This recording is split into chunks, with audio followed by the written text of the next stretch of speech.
Hi friends, आज आम discussion करवा आमर 5th सेमिस्टर कोर 12 रो जो यूनिट 4 रही। फर्स्ट आम यूनिट 4 पढ़ा, तापर ता जो पूर्व रही ताकू भी आम पढ़ा। ताले कौन अच्छी ना जनप्रिय प्रतिरोधात्मक आंदोलन पढ़ा।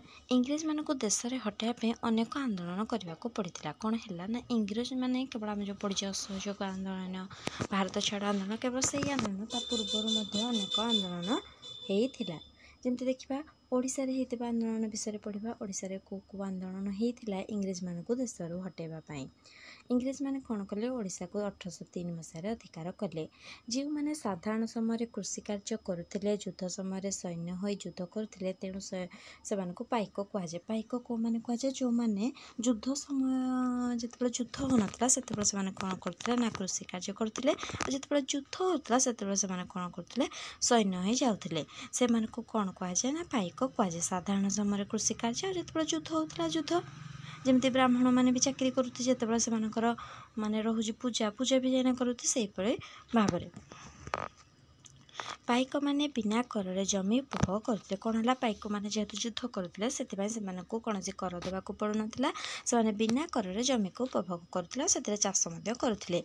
किंतु इंग्रेज मान जिते ओडिशा दखल कले से कौन है से खजना देवाक पड़ता। कौन से सैन्य होना भी करते कि कर देवाक पड़ ना। किंतु से जिते इंग्रेज मैंने ओडिशा अधिकार कले से कौन है से युद्ध समय सैन्य हो लड़ुले से खजना देवाक पड़ूला।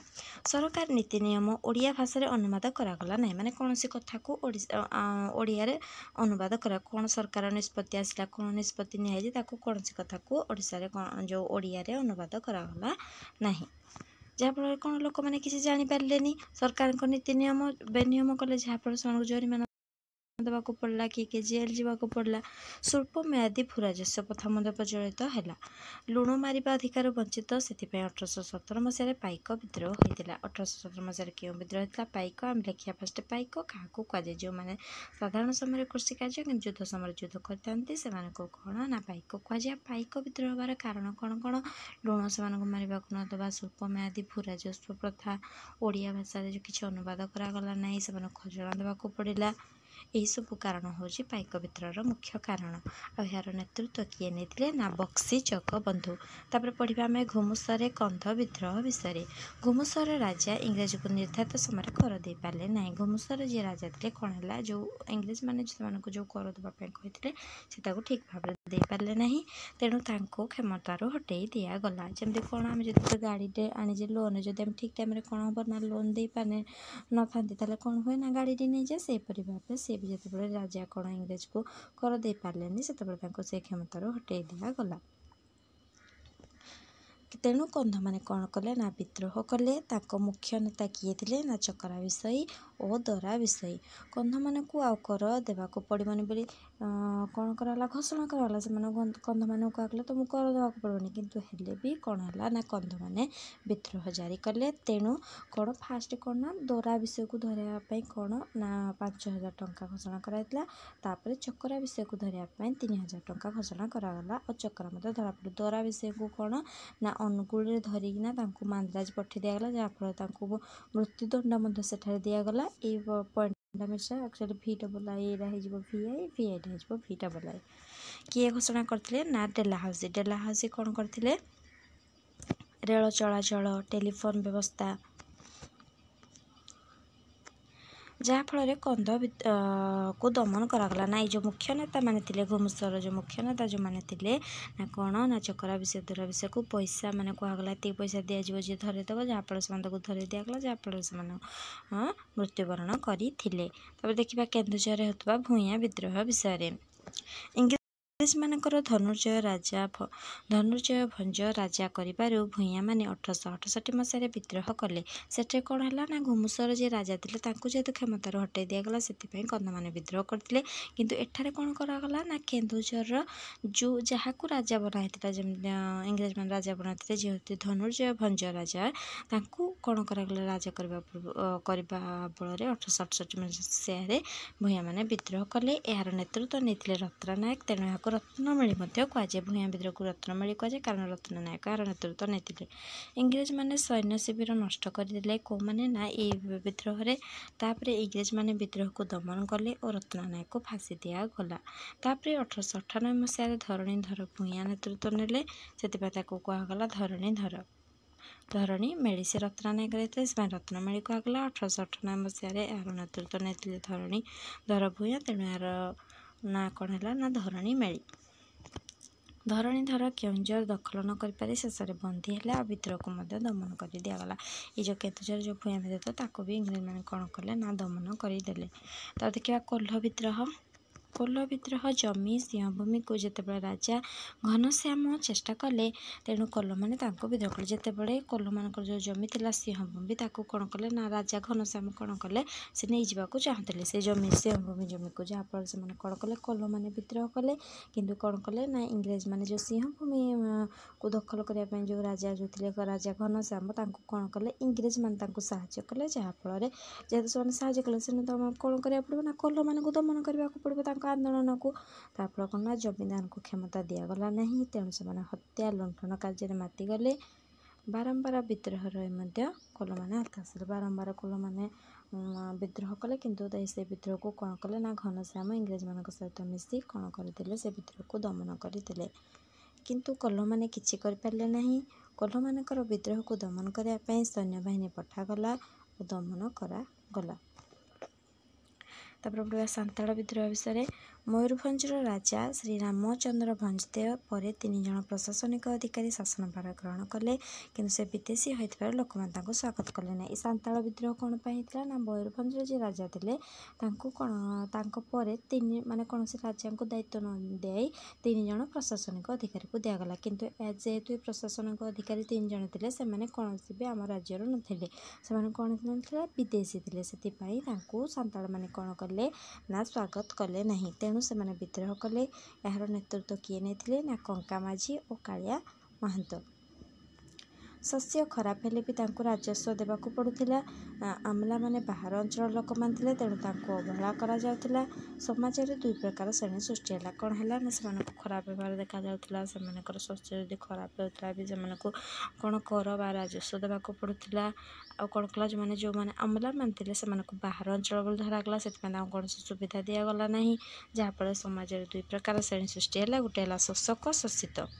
ପ୍ରଥମ ବିଶ୍ୱଯୁଦ୍ଧ ବେଳେ ଇଂରେଜ ସରକାର ଫ୍ରାନ୍ସରେ କାର୍ଯ୍ୟ କରିବା ପାଇଁ ଆଦିବାସୀମାନଙ୍କୁ ପଠାଇବା ପାଇଁ ଚେଷ୍ଟା କଲେ। କ'ଣ ହେଲେ ନା ଯେତେବେଳେ ଯୁଦ୍ଧ ଚାଲିଥିଲା ପ୍ରଥମ ବିଶ୍ୱଯୁଦ୍ଧ, ସେତେବେଳେ କ'ଣ ଫ୍ରାନ୍ସରେ ଯେଉଁ କାମ କରିବା ପାଇଁ ନା ଫ୍ରାନ୍ସ ଇଂଲଣ୍ଡ ଗୋଟେ ପଟେ ଥିଲା, ସେଥିପାଇଁ ଫ୍ରାନ୍ସରେ କେମିତି ଲୋକମାନେ କାମ କରିବେ ଯାଇନା ଫ୍ରାନ୍ସର କାମ କରିବେ, ସେଥିପାଇଁ ଇଂରେଜ ସରକାର କ'ଣ କରୁଥିଲେ ନା ଆଦିବାସୀମାନଙ୍କୁ ପଠାଇ ଦେଉଥିଲେ।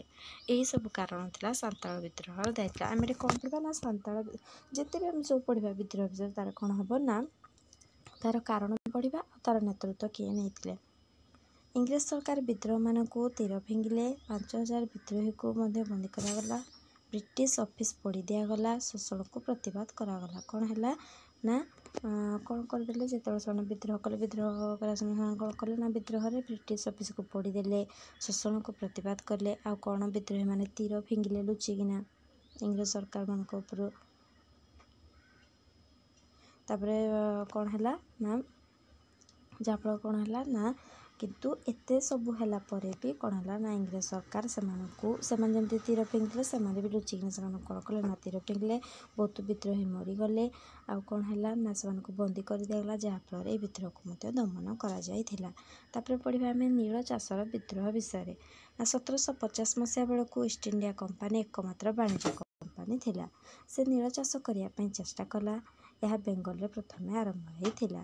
ଇଷ୍ଟ ଇଣ୍ଡିଆ କମ୍ପାନୀ ବେଙ୍ଗଲରେ ନୀଳ ଚାଷ କରି ଅଧିକ ଦରରେ ୟୁରୋପରେ ସେମାନେ କ'ଣ କରୁଥିଲେ, ବେଙ୍ଗଲରେ ଚାଷ କରୁଥିଲେ ଆଉ ତାକୁ ଅଧିକ ଦରରେ ନା ୟୁରୋପ, ଚାଇନା ଆଉ ଇଂଲଣ୍ଡରେ ବିକ୍ରି କରୁଥିଲେ। ସେମାନେ ଅନ୍ୟ କିଛି ଚାଷ ନ କରି କେବଳ ନୀଳ ଚାଷ କରିବା ପାଇଁ ଚେଷ୍ଟା କରୁଥିଲେ। ସେମାନେ କ'ଣ ହେଲା ନା କୃଷକମାନଙ୍କୁ କହୁଥିଲେ, ତୁମେ ଆଉ କୌଣସି ବି ଚାଷ କରନି, କେବଳ କେଉଁ ଚାଷ କର ନା ନୀଳ ଚାଷ କର। ସେମାନଙ୍କୁ ବାଧ୍ୟ କରାଯାଉଥିଲା କେବଳ ନୀଳ ଚାଷ କରିବା ପାଇଁ। ସେଥିପାଇଁ ସେମାନଙ୍କୁ ଦାଦନ ନାମକ ଋଣ ପ୍ରଦାନ କରାଯାଉଥିଲା। ନୀଳ ଚାଷ ପାଇଁ ଅଧିକ ପାଣି ଦରକାର ପଡ଼ୁଥିଲା। ନୀଳ ଚାଷ କରୁଥିଲେ ଯେଉଁ ଚାଷୀମାନଙ୍କୁ ପାଣି ଅଧିକ ଦରକାର ପଡ଼ୁଥିଲା, ସେତେବେଳେ କିଛି ସୁବିଧା ନଥିଲା। ମୃତ୍ତିକାର ଉର୍ବରତା ବି କମି ଯାଉଥିଲା, ଯାହାଫଳରେ ସେମାନେ ଅନ୍ୟ କୌଣସି ଚାଷ ବି କରୁନଥିଲେ ଆଉ କ'ଣ ସେମାନଙ୍କୁ କିଛି ଲାଭ ମଧ୍ୟ ମିଳୁନଥିଲା, ଯାହାଫଳରେ ସେମାନେ କେବଳ ଋଣ ହିଁ ସୁଝୁଥିଲେ, ମାନେ ତାଙ୍କ ପୁଅ ପରେ ପୁଅ କେବଳ ଋଣ ହିଁ ସୁଝୁଥିଲେ, କାରଣ ସେମାନଙ୍କ ପାଖରେ କ'ଣ କିଛି ଲାଭର ପରିମାଣ ସେମାନଙ୍କୁ ମିଳୁନଥିଲା। ତେଣୁ ସେମାନେ ବିଦ୍ରୋହ କରିବା ପାଇଁ ଆରମ୍ଭ କଲେ। ଏହା ପ୍ରଥମେ ଗୋବିନ୍ଦପୁରରୁ ଆରମ୍ଭ ହୋଇଥିଲା। 1859 ମସିହାରେ ଆରମ୍ଭ ହୋଇଥିଲା ଏହି ବିଦ୍ରୋହ। ଏହାର ନେତୃତ୍ୱ କିଏ ନେଇଥିଲେ ନା ଦିଗମ୍ବର ବିଶ୍ୱାସ ଓ ବିଷ୍ଣୁ ବିଶ୍ୱାସ। ଦୀନବନ୍ଧୁ ମିତ୍ର ଏହାକୁ ଦର୍ଶାଇବା ପାଇଁ ନୀଳଦର୍ପଣ ନାଟକ ରଚନା ନୀଳଦର୍ପଣ ନାଟକ ରଚନା କରିଥିଲେ କିଏ ନା ଦୀନବନ୍ଧୁ ମିତ୍ର। 1860 ନୀଳ କମିଶନ ଗଠନ କରାଯାଇଥିଲା, ଯାହାଫଳରେ ନୀଳ ବିଦ୍ରୋହ ସଫଳ ହୋଇପାରିଥିଲା, ଯାହାଫଳରେ ଶ୍ରମିକମାନଙ୍କର ଏକଜୁଟ ହେତୁ। ତାପରେ ଆମେ ପଢ଼ିବା ବହୁତ ଇମ୍ପୋର୍ଟାଣ୍ଟ ସିପାହୀ ବିଦ୍ରୋହ 1857 ମସିହାରେ ହେଇଥିଲା। ବାଣିଜ୍ୟ କୋଠି ଦୁର୍ଗଗୁଡ଼ିକୁ ରକ୍ଷା କରିବା ପାଇଁ କମ୍ପାନୀ ଏକ ସୈନ୍ୟବାହିନୀ ଗଠନ କଲା। କ'ଣ କଲା ନା ବାଣିଜ୍ୟ କୋଠିମାନଙ୍କୁ, ଯେମିତି ମାନେ କୌଣସି ମଲ୍ ହଉ, ଯାହା ବି ହଉ, ସୁନା ଦୋକାନ ହଉ, ସବୁ କ'ଣ ସେମାନଙ୍କ ବଡ଼ ବଡ଼ ଦୋକାନ ଆଗରେ ଦେଖିବ ସିକ୍ୟୁରିଟି ମାନେ ଜଗିଥାନ୍ତି। ସେହିପରି ଭାବରେ ବାଣିଜ୍ୟ କୋଠିମାନଙ୍କୁ କିଏ ଦୁର୍ଗଗୁଡ଼ିକୁ କାଳେ ଧ୍ୱଂସ କରିଦେବ, ସେଥିପାଇଁ ତାଙ୍କୁ କ'ଣ ନା ରକ୍ଷା କରିବା ପାଇଁ ସୈନ୍ୟବାହିନୀ ଗଠନ କଲେ ଇଂରେଜମାନେ।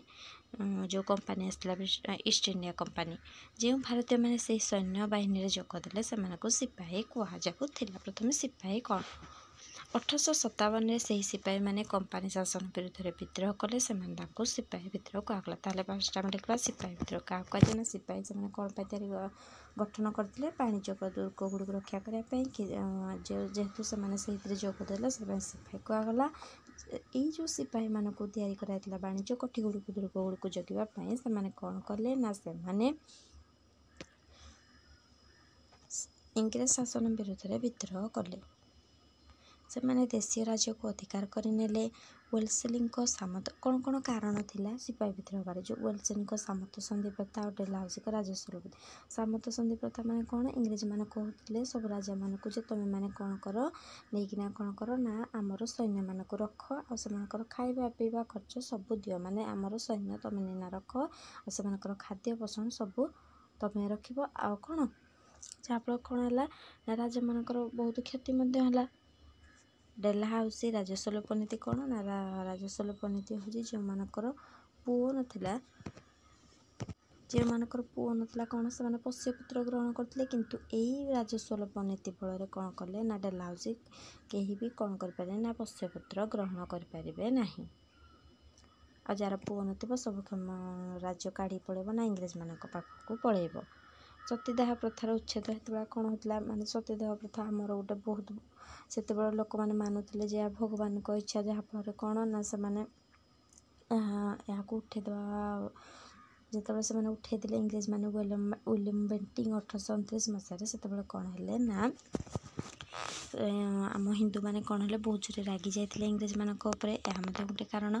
ବିବାହ ପ୍ରଥାର ପ୍ରଚଳନ, ଅନ୍ୟ ଧର୍ମ ଗ୍ରହଣ କଲେ ସମ୍ପତ୍ତିରୁ ବଞ୍ଚିତ ହେବ ନାହିଁ। କେଉଁ ସମ୍ପତ୍ତି ନା ପୈତୃକ ସମ୍ପତ୍ତି। ରେଳ ଚଳାଚଳ ଡାକତର ବ୍ୟବସ୍ଥାର ପ୍ରଚଳନ କ'ଣ ହେଲା ନା ଯେଉଁ ରେଳ ଚଳାଚଳ ସବୁ ବ୍ୟବସ୍ଥା ପ୍ରଚଳନ କରାଗଲା। ସିପାହୀମାନଙ୍କୁ ଆର୍ଥିକ ସୁବିଧା ଦିଆଯାଆନ୍ତା, ମାନେ ସେମାନେ ଯେଉଁ ଯୁଦ୍ଧ ସମୟରେ ଯେଉଁ ଯୁଦ୍ଧ କରୁଥିଲେ, ଯେଉଁମାନଙ୍କୁ ଯୋଗା ହେଉଥିଲା ବି ବାଣିଜ୍ୟ ଗୁଡ଼ିକ ଦୁର୍ଗଗୁଡ଼ିକୁ ରକ୍ଷା କରିବା ପାଇଁ, ସେମାନଙ୍କୁ କ'ଣ କରାଗଲା ପଇସା ପତ୍ର କିଛି ଦିଆଯାଉନଥିଲା। ଲର୍ଡ଼ କର୍ଣ୍ଣୱାଲିସଙ୍କ 1793 ମସିହାରେ ହେଇଥିବା ଚିରସ୍ଥାୟୀ ବନ୍ଦୋବସ୍ତର ପ୍ରଚଳନ। ସିପାହୀମାନେ କ'ଣ କଲେ, ଆଉ ଗୋଟେ ମୁଖ୍ୟ କାରଣ ଯେଉଁଟା ସିପାହୀ ବିଦ୍ରୋହ ରହିଥିଲା, ଯାହା ପାଇଁ କ'ଣ, ଯେମିତି ଆମର ପ୍ରଥମ ବିଶ୍ୱଯୁଦ୍ଧରେ ଯେମିତି କ'ଣ ନା ଯିଏ ଥିଲେ ତାଙ୍କର ପୁତୁରା ଆର୍କିଡ୍ୟୁକ୍ ଯେଉଁ ଫ୍ରାନ୍ସିସ୍ ଫର୍ଡିନାଣ୍ଡ, ତାଙ୍କ ମୃତ୍ୟୁ ଯେମିତି ଅଗ୍ନି ସଂଯୋଗ କରିଥିଲା ପ୍ରଥମ ବିଶ୍ୱଯୁଦ୍ଧ ପାଇଁ, ସେହିପରି ଭାବରେ ସିପାହୀ ବିଦ୍ରୋହ ପାଇଁ ଏହି କାରଣ ମଧ୍ୟ ଅଗ୍ନି ସଂଯୋଗ କରିଥିଲା। କ'ଣ ନା ସିପାହୀମାନେ କ'ଣ ସେମାନଙ୍କୁ ଗୋଟେ ବନ୍ଧୁକ ବ୍ୟବହାର କରିବାକୁ ଯାଉଥିଲା, ଯାହା ବନ୍ଧୁକ ନାଁ ହେଉଛି ଏନଫିଲ୍ଡ ବନ୍ଧୁକ। ସେ ଏନଫିଲ୍ଡ ବନ୍ଧୁକ କ'ଣ ହେଉଥିଲା ନା ତାଙ୍କର ଯେଉଁ ଗାଈ ଆଉ ଘୁଷୁରୀର ଚର୍ବି ଉପରେ ଲେପ ଦିଆଥିଲା। ତାର ଯେଉଁ ଖୋଳଟା ଥିଲା ଏନଫିଲ୍ଡ ବନ୍ଧୁକର, ଯାହାକୁ ମାନେ ଖୋଲି ସାରିଲା ପରେ ଯାଇନା ସେମାନେ କ'ଣ କରିପାରିବେ ନା ବନ୍ଧୁକର ବ୍ୟବହାର କରିପାରିବେ। ସେଇ ଯେଉଁ ଖୋଳରେ କ'ଣ ଦିଆହେଉଥିଲା ନା ଗାଈ ଆଉ ଘୁଷୁରୀର ଚର୍ବି ଉପରେ ଲେପ ଦିଆଯାଉଥିଲା। ସେମାନେ ଯେତେବେଳେ ବ୍ୟବହାର କରୁଥିଲେ ତାକୁ ପାଟିରେ ଛିଡ଼େଇବାକୁ ପଡ଼ୁଥିଲା, ଯାହାଫଳରେ କ'ଣ ହିନ୍ଦୁମାନଙ୍କୁ ଏଇଟା ଗୋଟେ ଅପମାନିତ କରିଥିଲା। ଗାଈ ଆଉ ଘୁଷୁରୀର ଚର୍ବି। ମଙ୍ଗଲ ପାଣ୍ଡେ ଏହାକୁ ବିରୋଧ କରି ଜଣେ ଅଫିସରକୁ ହତ୍ୟା କରିବାରୁ ତାଙ୍କୁ ମୃତ୍ୟୁଦଣ୍ଡରେ ଦଣ୍ଡିତ କଲେ। ତେଣୁ ତାଙ୍କୁ ମଧ୍ୟ ମୃତ୍ୟୁଦଣ୍ଡ ଦିଆଗଲା। ମଙ୍ଗଲ ପାଣ୍ଡେ କ'ଣ କଲେ, ଜଣେ ଅଫିସରକୁ କ'ଣ କଲେ ନା ମାରିଦେଲେ, ଯାହାଫଳରେ ତାଙ୍କୁ ମୃତ୍ୟୁଦଣ୍ଡ ଦିଆଯାଇଥିଲା। ସିପାହୀ ଭିତରେ ପ୍ରଥମେ କିଏ ମୃତ୍ୟୁବରଣ କଲା? ମଙ୍ଗଲ ପାଣ୍ଡେ। ନାନା ସାହେବଙ୍କ ଭତ୍ତା ବନ୍ଦ କରିଦିଆଯାଇଥିଲା। ଏଥିରେ କେଉଁମାନେ ସବୁ ସହଯୋଗ କରିଥିଲେ ନା କାନପୁରର ନାନା ସାହେବ ଓ ତାନ୍ତିଆ ତୋପେ, ଝାନ୍ସୀର ରାଣୀ ଲକ୍ଷ୍ମୀବାଈ, ବିହାରର କନୱାର ସିଂ, ଲକ୍ଷ୍ନୌର ରାଣୀ ବେଗମ ହଜରତ ମହଲ, ବରେଲିର ଖାନ ବାହାଦୁର ଖାନ, ଆହ୍ଲାବାଦର ଲିଆକତ,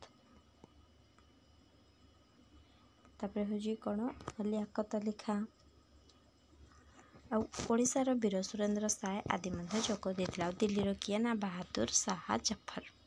କୋଉମାନେ ଯୋଗ ଦେଇଥିଲେ ଲେଖିବ ନିଶ୍ଚୟ। ଏହା ପ୍ରଥମେ କେଉଁଠି ଆରମ୍ଭ ହୋଇଥିଲା ନା ମେ 10, 1857 ମିରଟରେ ପ୍ରଥମେ ଆରମ୍ଭ ହୋଇଥିଲା। ଏହି ସମୟରେ ଭାରତର ଭାଇସରାୟ କିଏ ଥିଲେ ନା ଲର୍ଡ କ୍ୟାନିଂ। ଏହାର ବିଫଳ ହେବାର କାରଣ କ'ଣ ନା ଏକତାର ଅଭାବ, ମାନେ ସମସ୍ତଙ୍କର ଉଦ୍ଦେଶ୍ୟ ଅଲଗା ଅଲଗା ଥିଲା, କେଉଁମାନେ ଏକତା ହେଇପାରୁନଥିଲେ। ରେଳ ଚଳାଚଳ ବନ୍ଦ ହେବା କ'ଣ ହେଉଥିଲା, ସବୁ ଯେଉଁ ଅଲଗା ଅଲଗା ସ୍ଥାନରେ କ'ଣ ହେଉଥିଲା ବିଦ୍ରୋହ କରୁଥିଲେ, ତାକୁ ଇଂରେଜମାନେ ରେଳରେ ଯାଇକିନା କ'ଣ ଡାଇରେକ୍ଟ କ'ଣ ବନ୍ଦ କରିଦେଉଥିଲେ। ଆଉ ସ୍ଥାନ ମଧ୍ୟ ଅଲଗା ଅଲଗା ଥିଲା, ଯାହାଫଳରେ ଏହା ବିଫଳ ହୋଇଥିଲା। ଫଳାଫଳ କ'ଣ ହେଇଥିଲା ନା 1858 ମସିହାରେ ଯେଉଁ ବ୍ରିଟିଶ କମ୍ପାନୀ ଯେଉଁ ଭାରତକୁ ଶାସନ କରୁଥିଲା, ତାହା କ'ଣ ହେଲା, ତାର ସମସ୍ତ କ୍ଷମତା, କମ୍ପାନୀର ସମସ୍ତ କ୍ଷମତା କ'ଣ ହେଲା ନା ବିଲାତ ସରକାରଙ୍କ ପାଖକୁ ଗଲା। ଦେଶୀୟ ରାଜ୍ୟମାନଙ୍କ କ୍ଷମତା ଅକ୍ଷୁଣ୍ଣ ରହିବ। ଭାରତଙ୍କର ଧର୍ମ ବିଶ୍ୱାସ ଉପରେ ହସ୍ତକ୍ଷେପ କରାଯିବନି, ଆମେ ଧର୍ମ ଉପରେ କୌଣସି ବି ହସ୍ତକ୍ଷେପ କରାଯିବନି। ଯୋଗ୍ୟତା ଭିତ୍ତିରେ କ'ଣ କରାହେବ ନା ଭାରତୀୟମାନଙ୍କୁ ନିଯୁକ୍ତି କ'ଣ ହେଉଥିଲା ନା ସବୁ ଭଲ ଲେବୁଲର ଯେତେ ସବୁ ନିଯୁକ୍ତି ଥିଲା ସବୁ ଇଂରେଜମାନେ କରୁଥିଲେ, ଆଉ ତଳ ଲେବୁଲର ନିଯୁକ୍ତି ସବୁ ଭାରତୀୟମାନେ କରୁଥିଲେ। ଯାହାଫଳରେ କ'ଣ କରାଗଲା ନା ଯୋଗ୍ୟତା ଭିତ୍ତିରେ ନିଯୁକ୍ତି ଦିଆଯିବ। ସୈନ୍ୟବାହିନୀ ପାଇଁ ରେଜିମେଣ୍ଟ ଗଠନ କରାଗଲା। ଏହା ସ୍ୱାଧୀନତା ପାଇଁ ଏକ ନୂତନ ଦିଗ ଯୋଗାଇଥିଲା। ତାହେଲେ ଆଜି ଆମେ ସରିଲା ନା କ'ଣ ନା 12ର ୟୁନିଟ୍ 4, ତାପରେ ଆମେ ଅଲଗା ୟୁନିଟ୍ ସବୁ ଡିସ୍କସନ୍ କରିବା। Thank you so much.